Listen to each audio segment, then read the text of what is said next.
Shin kuna daga cikin masu son tafiya ƙasar Libya ko Algeria ko Tunisia ko Italy ko Spain? Ko kuma kuna daga cikin masu kallon shirye-shiryen mu ta yadda muke kawo muku yadda 'yan gudun hijira suke faɗi tashi kadai? To jama'a, a cikin bidiyon namu na yau zan yi muku bayani ne dangane da kamun ƙasar Morocco da dai sauransu.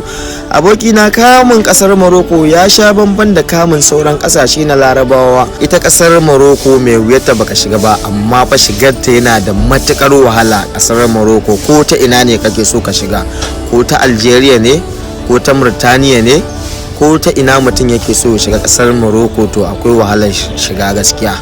Amma idan mutum ya shiga to fa ya sha, saboda kasar Morocco ba sa daukan mutum su mayo da shi gida ko kuma su koro mutum ko su dawo da mutane boda, ba sa haka.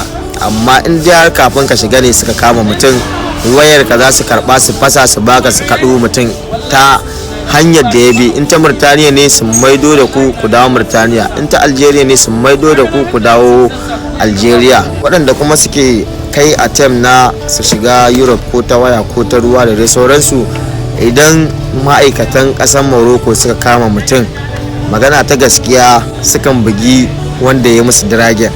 Amma in baka yi diragen ba, za su timi mai mutum ne su sa shi a mota.